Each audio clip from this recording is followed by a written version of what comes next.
Hello, and thank you for accessing this CPD session. We're going to focus on core knowledge, teaching and learning approaches for our digital T-level. By the end of the session, you should be in a position to apply teaching approaches based on your centre and learner needs. So when it comes to initial assessment, it's important to get an understanding of your students' needs before they join you. Finding out as much as possible about your students' prior experience, such as prior computing or business qualifications. This way, you could see if there's a common pool of knowledge among your students and perhaps carry out some initial assessments to see how much information they have retained from GCSE. Now, this doesn't necessarily need to be extra work for yourself.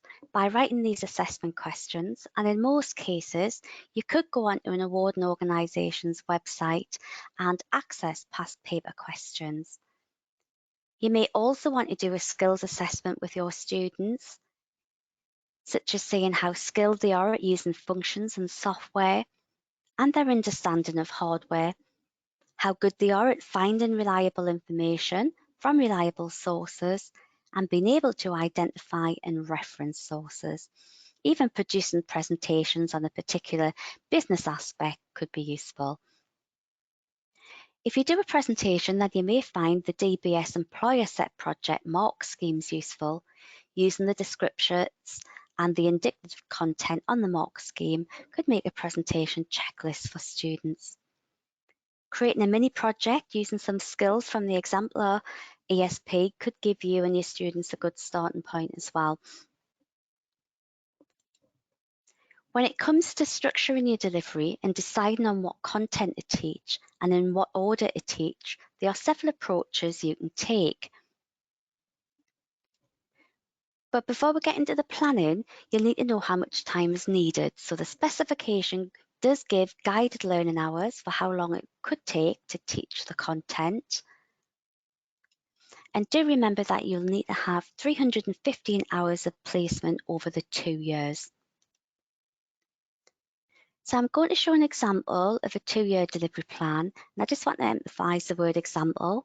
There isn't a one size that fits all approach. So you need to ensure that your plan's suitable for your centre, your staffing needs and your students. So as previously mentioned, having a comprehensive initial assessment induction stage is going to be really important. You'll need to ensure the students have all the skills required to start their T-level. We all know that GCSE grades do not always assure skills and knowledge, so please plan your induction activities in a way that fully assesses your students' starting points and potentials. This assessment and induction period will then inform your student registrations, which generally must be completed between the 1st of September to the 1st of November. You might then begin your delivery of the core content. The first opportunity to sit the core assessments, the exam papers and the employer set project will be in the summer term, with the results in August.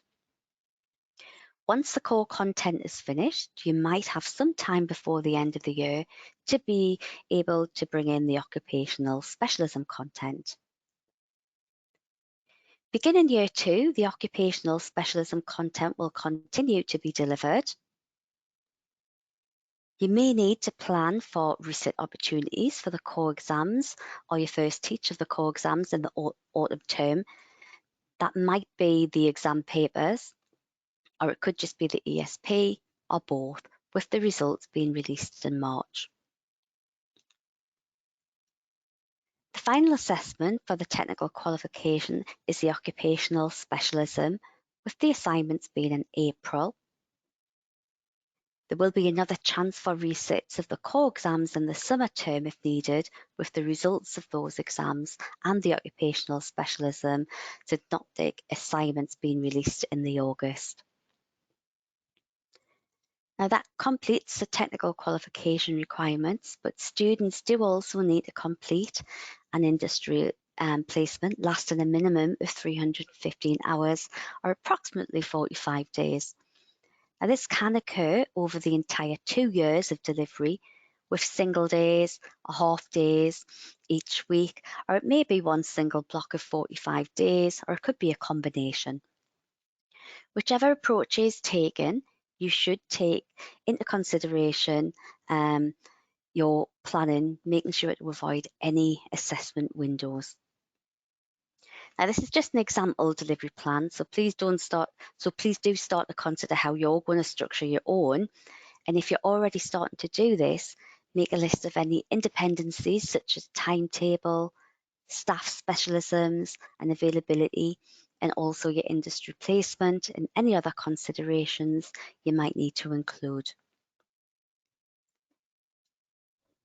You might just decide to deliver the content as it's laid out in the specification, delivering each element at a time. Remembering to factor in the 3 pathway elements that's needed for digital support services. However, you could mix up the content that you deliver. So for example, if you have a member of staff who's well equipped to deliver legislation, for instance, then you may wish to combine the root core element 8 content with any other bits of legislation that occur within the content, such as the legislation content that appears within root core element 6 on diversity and inclusion. Depending on your delivery staff numbers and the subject knowledge of the content, this mapping exercise can be carried out for all the content if you decide to deliver it this way.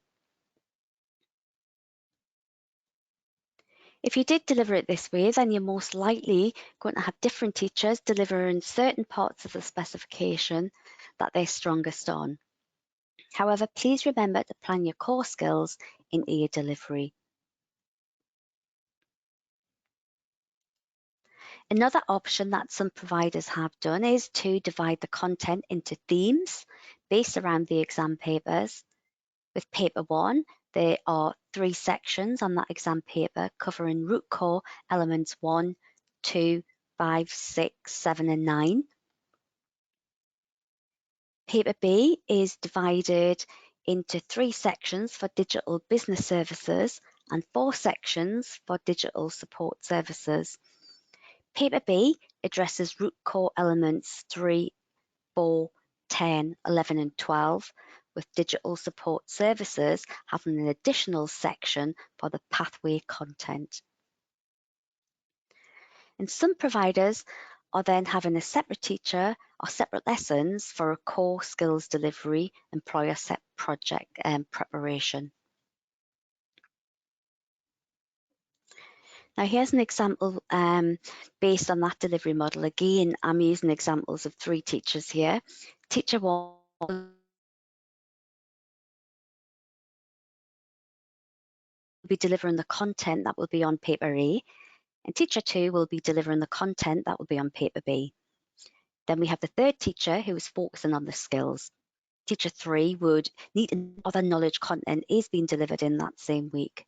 This way, they could contextualise their core skills lesson into that week's relevant content. There are other options to choose from, and it's even possible to have combined classes for both DBS and DSS students for the root content, but you'll need to decide what works best for you and your students. Now, when it comes to structuring your delivery and deciding on what content to teach and in what order to teach it, there are several approaches you can take. Now, ongoing assessment, especially formative assessment, is something that would be useful to plan into your delivery. You may be used to this type of planning if you've delivered similar academic style qualifications that have terminal assessments. And for those more accustomed to vocational courses, they can be ongoing coursework that is gradually built up and assessed over time. Now, this might be quite different as the T-levels are assessed only during set assessment dates or windows. So having ongoing assessment can provide you with valuable information on the student's level of knowledge and skills and allow any interventions to be put in place. Now, the first key assessment will be the initial assessment period to determine the student's current level of knowledge, skills, attributes, and their capabilities to be successful on the T-level.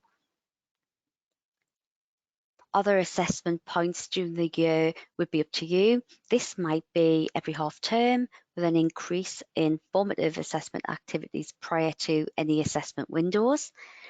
Regardless of the time frame you choose, by planning them into your delivery, there'll be a focus of your T-level delivery rather than like an after consideration.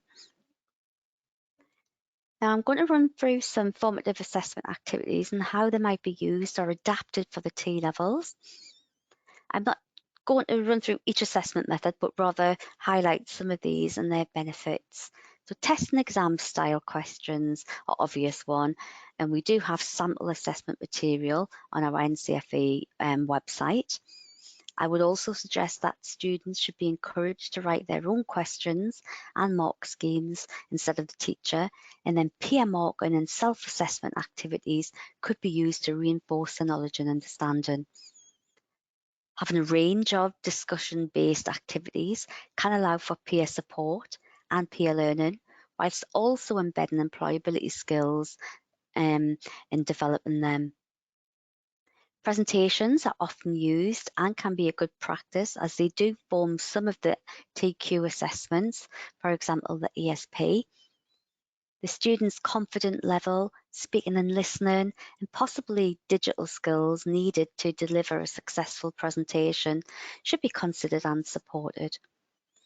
I'm not sure if I was a very confident presenter at the age of 16, and teachers should just keep this in mind when asking students to deliver any presentation. Now, the two most effective strategies to improve students' achievement, according to the meta-analysis by Donofsky, are active recall, such as practice questions or skills-based activities, spaced repetition, revisiting or asking questions on topic after a period of time has passed. So getting students to answer questions from previously covered content can be very useful. But again, let's take some pressure off you and have the students devise the questions, as research has shown that student-generated questions also have a positive impact on achievement. In addition to giving students more ownership and a greater understanding of the requirements.